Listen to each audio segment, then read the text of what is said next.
চলে এলাম লাক্সের ইউনিটের ভেতরে। এই ডান দিকে কিন্তু রয়েছে 40 বছর পর পশ্চিমবঙ্গে প্রথম স্পিনিং মিল তৈরি হয়েছে। এটা হচ্ছে লাক্সের যে ফ্যাক্টরির ফিনিশ গুডস এবং প্যাকেজিং এরিয়া।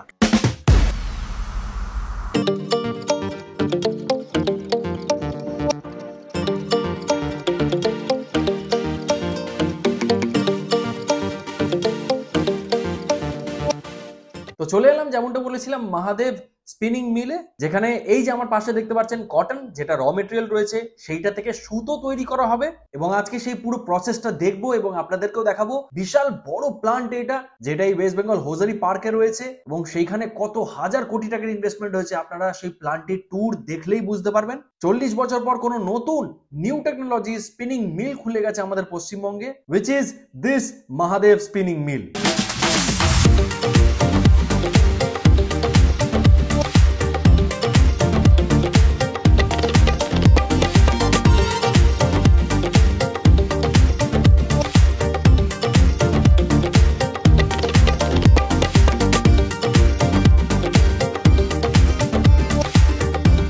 এই যে প্রসেসটা দেখতে পাচ্ছেন, সেই প্রসেসটা হচ্ছে এইখান থেকে কটন গুলো ওপেনিং হচ্ছে, মানে কটন গুলো চলে যাচ্ছে এই পাইপের মাধ্যমে। জাস্ট এইখান থেকে কটনস গুলো এই পাইপের মাধ্যমে চলে যাচ্ছে, এইখান থেকে কটনস গুলো যাচ্ছে।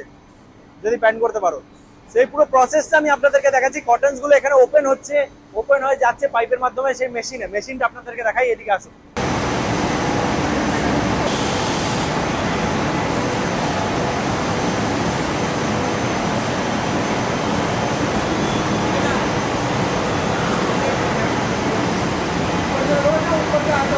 তো ওইখানে যে এই যে সমস্ত কিছু রয়েছে দেখতে পাচ্ছেন, ড্রয়িং ফ্রেমস গুলো যে লেবেলিং করে রাখা রয়েছে, লেবেলিং করার জন্য এটাকে ঠিকঠাক করে মোটা পাতলা যাতে ঠিকঠাক হয়, এটা কিন্তু এই প্রসেসটাকে 2-3 বার করা হচ্ছে। ওখানেও দেখতে পারলেন এরকম ভাবে সুতো সুতো হয়ে এসে এরকম ভাবে গোল গোল পেঁচিয়েছে, আবার সেম ওইটা নিয়ে কিন্তু ড্রয়িং ফ্রেমস গুলোকে নিয়ে আবার যাচ্ছে এই মেশিনের থ্রু থেকে, আবার মেশিনের থ্রু থেকে এখানে আসো, সেম এইরকম আবার ট্যাঙ্কস এর মধ্যে সেইগুলোকে আবার সেটাকে লেবেলিং করে রাখা হচ্ছে ড্রয়িং ফ্রেমস গুলোকে। এবং তারপরে ফাইনালি এইখানটা দেখতে পাচ্ছেন, এই যে সমস্ত যে ড্রয়িং ফ্রেমস গুলো রয়েছে সব লেবেলিং করার পর এখানে মেন প্রসেসে আসছে, সেটা আপনাদেরকে বলছি। কতটা বড় ইউনিট একবার জাস্ট দেখাও, এদিকে প্যান করো একবার।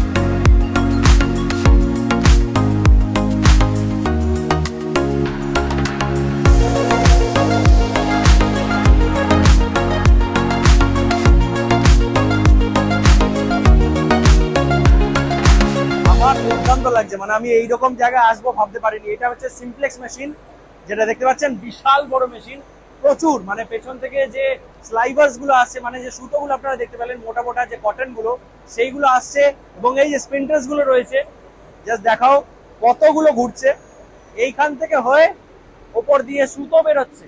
ওয়ান্ডারফুল। এইবার তো ইয়ানটা তো বেরোচ্ছে এবং ইয়ান ওখানে গিয়ে গোল করে রোটেট হবে। তা আসো আমি দেখাই সামনে নিয়ে গিয়ে যে কতটা বড়। খোলো। Wow, just look at this. এটাই হচ্ছে ইয়ান তৈরি হচ্ছে বস। ওয়ান্ডারফুল। আচ্ছা, এখন এটাকে বার করা হবে, এটা ভরে গেছে বলে এটাকে বার করা হবে। এই যে খালিগুলো লাগানো হবে, তারপরে আবার ওটাকে রোল হবে। Wonderful process. এখানে আসুক, দেখতে পাচ্ছেন বেরোচ্ছে, নিজে নিজে বেরিয়ে সাইডে বেরোবে। এবার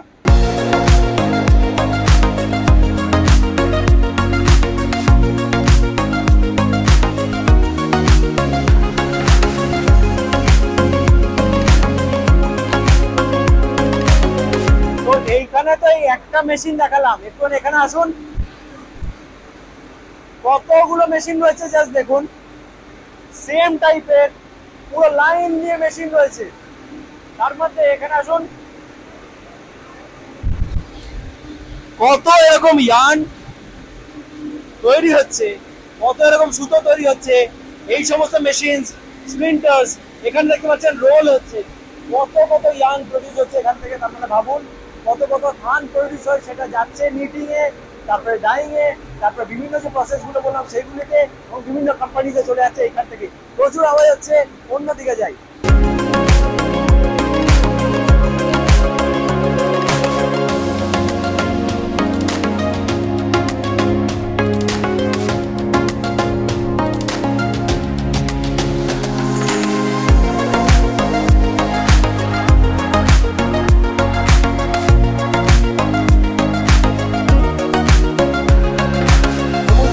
এতগুলো প্রসেসের পর সেই কটন গুলো এই সুতো হয়ে যাচ্ছে, এই ইয়ার্নে পরিণত হচ্ছে, এবং তারপরেই যেমনটা আমি দেখেছিলাম এই ইয়ার্ন দিয়ে বিভিন্ন থান তৈরি করা হচ্ছে, এই সুতো দিয়ে বিভিন্ন থান তৈরি করা হচ্ছে।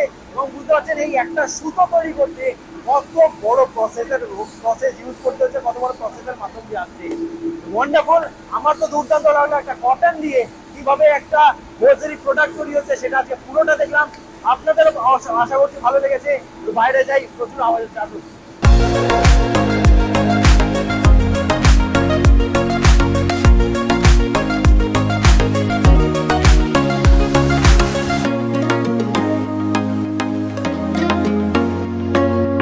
এটা যেটা দেখতে পাচ্ছেন সেটা হচ্ছে ফ্যাব্রিক প্রথমে এসে এখানে ইন্সপেকশন হচ্ছে যে কোনো ফ্যাব্রিকে কোনো দাগ রয়েছে কিংবা কোনো খুঁত রয়েছে, তারপরে সেই ফ্যাব্রিকটা চলে যাবে হচ্ছে ওখানে কাটিং এর জন্য। তো এটা ফার্স্ট প্রসেস এখানে দেখাচ্ছি আমুলের যে ফ্যাক্টরিটায়, তারপরে চলে যাবে কাটিং এ। তো চলুন কাটিংটা দেখাই। কাটিংটা যেমনটা আপনাদেরকে লাক্সে দেখিয়েছিলাম, তো ঠিক সেরকম ভাবেই আসুন কাটিংটা দেখাই। তো সেকেন্ড ফেজে চলে এলাম যেখানে সমস্ত কাটিংস হবে। দেখতে পাচ্ছেন ফার্স্টে স্প্রেড করা হচ্ছে সেই ফ্যাব্রিকটাকে, যে প্রসেসটার নাম হচ্ছে স্প্রেডিং, তারপরে চলে আসবে হচ্ছে কাটিং এর জন্য। তো প্রিন্টিং সেকশনে আমি পৌঁছে গেছি আমুলের, এবং এখানে যে সমস্ত ডিজাইনস গুলো হচ্ছে কিংবা ধরুন যে জামা কাপড়ে যে ডিজাইনস গুলো থাকে সেইগুলো প্রিন্ট করা হয়, এবং আমার সঙ্গে একজন ডিজাইনারকে পেয়ে গেছি, সাগরিকা ম্যামকে। Welcome to the channel ma'am. Ma'am, প্রথমে আমি জিজ্ঞেস করবো এখানে কি কি প্রসেস হচ্ছে। তো আমাদের এখানে এটা হচ্ছে যেটা আপনি ওখানে দেখতে পাচ্ছেন, এটা হচ্ছে বড় লোগো মেশিন। মানে স্ক্রিন প্রিন্টিং প্রসেস তো হয় যেটা আমরা হাত দিয়ে করি, ওটা হচ্ছে স্ক্রিন প্রিন্টিং, বাট একটু এফিশিয়েন্ট বানাবার জন্য নিউ টেকনিক্স এর জন্য আমরা লোগো মেশিন ইউজ করি। আর যদি আপনি এখানে দেখবেন, এখানে ছোট সাইজের লোগো, মানে এই বক্সে ফ্যাব্রিক দেওয়া হয়, কালার দেওয়া হয়, ওর পরে ওটা প্রিন্ট হয়ে এসেছে। সো এইখানে আপাতত এই প্রিন্টিং যে জিনিস রয়েছে, এরপরে আমরা চলে যাবো এমব্রয়ডারি সেকশনে, সেটাও এখানে ইন হাউস হয়। মানে বুঝতে পারছেন আমুল কিন্তু সবকিছু। আচ্ছা স্যার, আমাকে বাই দ্য ওয়ে বলে দিই, স্যার আমাকে প্রিন্টিং এখানে নিয়ে এসে দিয়ে দিয়েছে। সুরেশ স্যার আমার সঙ্গে রয়েছেন, যিনি হচ্ছেন এজিএম ফ্যাব্রিক্স। তিনি এরকম ভাবে যে প্রিন্টিং এর জিনিসগুলো নিয়ে আসেন, তিনি ছোটখাটো পজিশন হোল্ড করেন না, তিনি AGM fabrics. Suresh sir, welcome to the channel. यहाँ पे क्या क्या होता है सर, जरा बताइए। Company name JG Waziri private limited, Amul Macho group. हम लोग एक्चुअली कैंडी फ्लॉस में इनहाउस मैन्युफैक्चरिंग करने के लिए ये होजरी बंगाल होजरी पार्क में हम लोग ओन फैक्ट्री सेटअप कर दिया।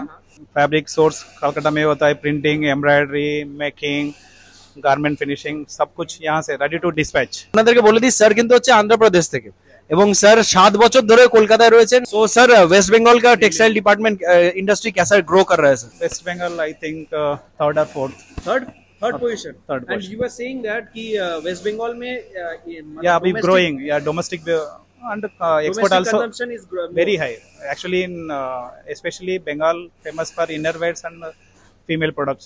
Completely Hozairi 100% cotton famous for this Bengal. Okay. This good water in Bengal, good resource also there, water, labor, place, power. Bengal is the future for textiles industry. Wonderful, wonderful. Bengal is the future for textile industry. Sir, let's go towards the embroidery section.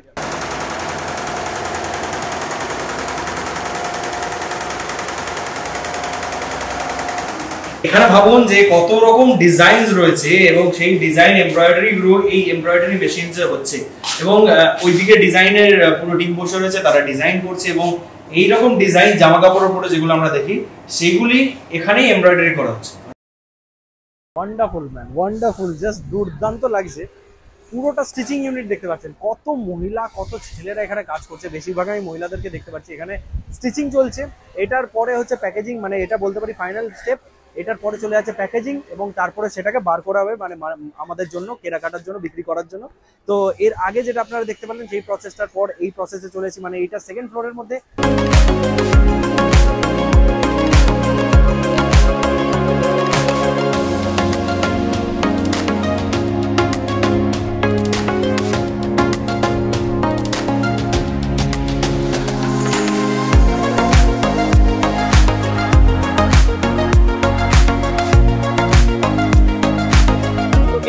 পার্কের মধ্যে সমস্ত company যেগুলো নাম শুনলেন আপনারা, যেমন lux হলো, dollar হলো, রূপা হলো, কিংবা আমুল, যেটার ওখানে প্ল্যান্ট দেখতে পাচ্ছিলাম আমি এখানে তার ইউনিটে দাঁড়িয়ে রয়েছে, যেটা এসডিএফ বিল্ডিং এ রয়েছে। এই সবগুলি কিন্তু আমাদের Kolkata based, Kolkata headquarter companies. আচ্ছা, বাই দ্য ওয়ে আপনাদেরকে বলে রাখি, এই এসডিএফ বিল্ডিং কিন্তু এইখানকার অ্যাসোসিয়েশনেরই ওন একটা বিল্ডিং, যেটা মানে সমস্ত কোম্পানিজদেরকে এক একটা ফ্লোর, আর বলতে পারি সমস্ত কোম্পানিজরা এখানে ইন্ডিভিজুয়ালি এক একটা ফ্লোর করে নিজের ইউনিট সেট আপ করতে পারে। ওই তারা প্রথমেই একটা ম্যানুফ্যাকচারিং ইউনিট বড় না খুলতে চায় তাহলে। তো এইখানে সেরকম ভাবেই আমুলও দুটো ফ্লোর নিয়ে রয়েছে, লাক্সো এর ওপর দুটো ফ্লোর নিচ্ছে, তাদের কাজ আরম্ভ হবে। তো এইখানে দেখতে পাচ্ছেন এর আগে যে প্রসেসটা দেখতে পেলেন স্টিচিং এর, তারপরে এইখানে চলে আসছে আয়রনিং হচ্ছে, তারপরে এইটাই প্যাকেজিং হয়ে চলে যাবে। দেখতে পাচ্ছেন এটা হচ্ছে বাচ্চাদের সমস্ত জিনিস ম্যানুফ্যাকচার করছে, যেটা আমুল করে। তো এ দেখুন বাচ্চাদের এখানে হুডি আর বলতে পারি সোয়েটার ম্যানুফ্যাকচার হচ্ছে, এখানে প্যান্ট হচ্ছে, দেখে খুব দুর্দান্ত লাগছে আমার। এটা হচ্ছে ফাইনাল প্রসেস, এরপরে কিন্তু চলে যাচ্ছে আমাদের হাতে, মানে বিক্রির জন্য চলে যাচ্ছে। ঠিক এইরকম ভাবে ফাইনাল প্রসেস। বুঝতে পারছেন, একটা জামা কাপড় আমরা কিনে তো পরে নিচ্ছি, কিন্তু সেইটার পেছনে কত খাটাখাটি থাকে সেটাই আমি এখন স্যারকে বলছিলাম, যে এক একটা ডিপার্টমেন্ট আলাদা আলাদা রয়েছে। কাটিং থেকে শুরু করে, সেখানে স্টিচিং থেকে শুরু করে, সেটা প্যাকেজিং থেকে শুরু করে, ইস্ত্রি, এবং এখানে বাইরে দেখতে পারলেন প্রিন্টিং, এখানে ডিজাইন, অসাধারণ লাগছে। এবং শুধুমাত্র এটা কিন্তু হেভি ইনভেস্টমেন্ট ইন্ডাস্ট্রি, যেটা আমাকে স্যারও কিছুক্ষণ আগে বলছিলেন। কারণ যে স্পিনিং মিলটা আপনারা দেখতে পেলেন, সেই স্পিনিং মিলের মধ্যেই আপনারা দেখে হয়তো বুঝতে পেরেছেন যে একটা কটন থেকে একটা ইয়ার্ন, মানে একটা সুতো তৈরি করতে কত বড় বড় মেশিনস রয়েছে, কত ইনভেস্টমেন্ট রয়েছে, কতজন চাকরি করছে সেখানে, এবং আরো বিশাল বিশাল জিনিস রয়েছে। তো অসাধারণ লাগলো আজকে আমার এই হোজারি পার্কের ট্যুরটা। আপনাদের কেমন লাগছে কমেন্ট করে অবশ্যই জানান। তো এটা তো ছিল একটা ডিটেল ট্যুর, একটা detail video West Bengal hosiery park নিয়ে। আপনারা আজকে ভিডিও অনেক কিছু আশা করছি দেখতে পেরেছেন। একটা কটন থেকে কিভাবে একটা লেগিংস তৈরি হচ্ছে কিংবা একটা হোজারি প্রোডাক্ট তৈরি হচ্ছে, সেটা আপনারা নিজের চোখের সামনে দেখতে পারলেন। সমস্ত প্রসেস আপনারা দেখতে পারলেন, সেটা কিভাবে সুতো তৈরি হচ্ছে, সেখান থেকে কিভাবে থান তৈরি হচ্ছে, সেখান থেকে কিভাবে কোথায় ডাইং এ যাচ্ছে, তারপরে সেখান থেকে বিভিন্ন জিনিস কাটিং থেকে শুরু করে সমস্ত জিনিস ফাইনাল প্রোডাক্ট আপনাদেরকে দেখিয়েছি। তো এই হোজারি পার্কে এত কিছু হচ্ছে, প্রথম 40 বছরের পর প্রথম কোন স্পিনিং মিল খুলেছে আমাদের পশ্চিমবঙ্গের মধ্যে, which is a great thing. আমাদের এখান থেকে এবার সুতো তৈরি হচ্ছে, সেটা আরো বড় জিনিস। আমাদের বাইরে স্টেটের উপর ভরসা করতে হচ্ছে না। টেক্সটাইল ইন্ডাস্ট্রি আমাদের এখান থেকে আরো গ্রো করুক, সেটা আমি চাই। হ্যান্ডলুম সেক্টর যেমনটা গ্রো করছে বর্ধমান কিংবা পুরুলিয়ার দিকে, এইখান থেকে আমাদের এই সমস্ত ক্লাস্টারস ডেভেলপ করছে। তো আজকের ভিডিও এইটুকুই রাখি। এই ডিটেল ট্যুর তা আশা করছি ভালো লেগেছে। যদি ভালো লেগে থাকে অবশ্যই লাইক, শেয়ার এন্ড সাবস্ক্রাইব করে যাবেন চ্যানেলটিকে। এন্ড ইয়েস, যদি ফেসবুক থেকে দেখছেন তাহলে পেজটিকে ফলো করে যান। দেখা হচ্ছে আপনাদের সঙ্গে পরের এরকম একটা দুর্দান্ত ভিডিওতে। ততক্ষণ কি ভালো থাকুন, সুস্থ থাকুন এবং দেখতে থাকুন আপনার প্রিয় channel West Bengal with Rohit. Tata, bye, দেখা হচ্ছে।